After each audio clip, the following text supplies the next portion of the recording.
그렇다면 학생의 신분을 표현할 수 있는 또 다른 대안책이 있다면 어떨까요? 과연 교복이 학생에게 필수적일 수 있을까요? 이에 대한 대안책으로 체육복은 어떨까요?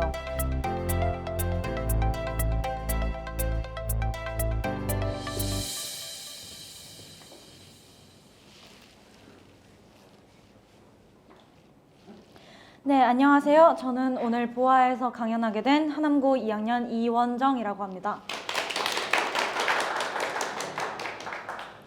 행사를 맡은 동아리 관계자분들께서 저에게 주신 주제는 학생이 바라보는 정책이었습니다. 저는 무슨 정책을 함께 나누면 좋을까 고민하다가 요즘 교복에 관해 학교의 움직임이 활발해졌다는 것이 떠올랐습니다.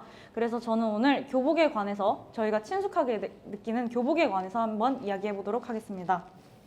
강연은 이런 순서로 진행이 될 거고요. 시작하도록 하겠습니다. 1886년 이화학당에서 최초로 교복이 도입되었습니다. 1983년 3월 2일 교복 자율화가 시행되었고요.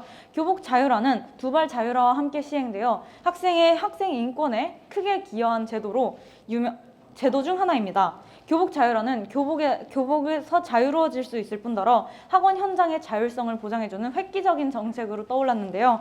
빈부차에 의한 위화감과 교복 부활을 요구하는 목소리가 커지며 1986년 2학기부터 학교장의 재량에 따라 교복 착용 여부를 결정하도록 후퇴하였습니다. 이때부터 교복 자율화는 유명무실화되었습니다. 일체성주의로 치장된 학원 현장의 획일주의와 집단주의로 인해 학생들의 개성과 자기 표현의 자유는 묻혀버렸죠. 학생들의 창의성과 자율성을 요구하면서도 개성을 표현하지 못하게 하는 아이러니한 상황뿐만 아니라 높은 교복의 가격도 문제가 되고 있습니다.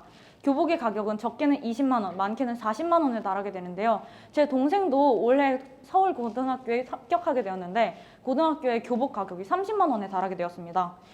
경기도를 포함한 많은 지역들이 무상교복 제도를 시행하고 있습니다만 여전히 서울, 대구, 광주, 경상도 지역은 무상교복 제도를 시행하고 있지 않습니다. 부산, 충남은 중학교에만 무상교복 제도를 시행하고 있고요.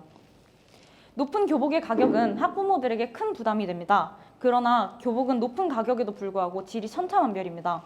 툭하면 헐거나 찢어지는 비싸지만 좋지 않은 교복의 질은 학부모분들께 유명 브랜드의 옷보다도 큰 부담을 지게 만들 수 있다고 감히 생각합니다. 교복의 질뿐만 아니라 정장 형식의 교복은 학생 활동을 제한하기도 합니다. 교복의 뻣뻣한 소재와 좋지 않은 질은 학생에게도 큰 부담을 주어 학업에도 좋지 않은 영향을 야기합니다. 또 교복 위에 외투를 입지 못하게 하는 교칙은 학생 건강에도 큰 피해를 끼치게 만듭니다. 과연 학생의 편의를 제한하는 교복이 불편함을 감수하고도 입어야 하는 이유가 있을까요? 교복 자율화를 반대하는 분들은 이렇게 주장합니다. 교복은 학생의 신분을 표현하는 매개이며 학생을 보호해주는 울타리라고. 그렇다면 학생의 신분을 표현할 수 있는 또 다른 대안책이 있다면 어떨까요? 과연 교복이 학생에게 필수적일 수 있을까요? 이에 대한 대안책으로 체육복은 어떨까요? 체육복에 학교의 상징을 부착하게 되면 학생 신분을 표현하기에 충분합니다. 또한 교복이 훌륭한 대안책이 될 수도 있습니다. 교복뿐만 아니라 체육복도 충분히 다양하게 디자인함으로써 동료의식과 동문의식을 나타내게 할 수도 있습니다. 국가인권위원회에서는 염색 파마 금지와 함께 체육복 등교 금지를 인권 침해라고 규정하고 있습니다. 위 사진은 한 여고의 체육복 등교를 허용해달라는 운동에 관한 사진입니다. 추운 겨울날에도 짧은 치마를 입게 하는 학교의 교칙에 대해 반대하는 운동을 펼쳤고 결국 위 여고는 체육복 등교를 허용받게 되었습니다. 과연 체육복 등교와 교복 자율화를 반대하는 학교들에게 학생의 편의와 자율성 그리고 건강보다도 중요시되는 것은 무엇일까요? 이와 같은 물음을 던지며 저는 각 학교의 재량에 따라 선택하는 교복 자율화 대신 체육복 등교를 제도화하는 것을 제안해 봅니다. 제가 딱 여기까지 강연에 대해서 생각을 정리해 보았을 때 저는 이 강연에 대해서 또 다른 생각이 떠올랐습니다. 하남고등학교의 체육복에 대해서 또 떠올랐습니다. 제가 지금도 입고 있는데요. 하남고등학교는 매우 추운 겨울날 예외적으로 코로나 사태 상황에서는 체육복 등교를 허용하고 있습니다. 어제가 바로 그 예시였는데요. 어제는 매우 추운 한파로 인해서 여학생들의 하나의 체육복 등교를 허용해 주었습니다. 체육복을 입고 등교하시는 분들은 항상 이러한 고충이 있으셨을 겁니다.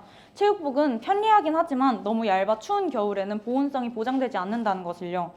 우리 하남고등학교에서는 사복을 입고 등교하는 학생들 중 몇 분은 분명 이런 교복과 체육복이 사복만큼의 보온성을 보장하지 못하여 보온을 위해 부득이하게 사복을 입고 등교하시는 분들도 분명 계실 겁니다.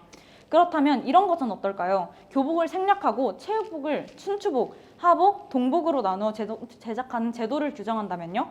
반팔 반바지로 이루어진 하복, 그리고 현재 겨울 체육복과 유사한 춘추복, 그리고 기모를 넣어 따뜻하게 보온을 유지할 수 있는 동복으로 나누어 제작한다면요.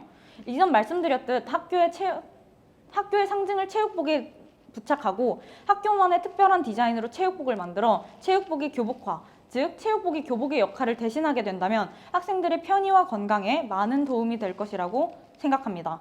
이에 대해서는 한 학교의 재량에 따라서만은 안 된다고 생각합니다. 이러한 학생들의 의견을 받아들여 체육복이 교복의 역할을 대신하는 제도를 마련해 주신다면 한국의 학생 인권이 더 발전하게 될 것이라고 생각합니다. 이상으로 강연자 이원정이었습니다. 감사합니다.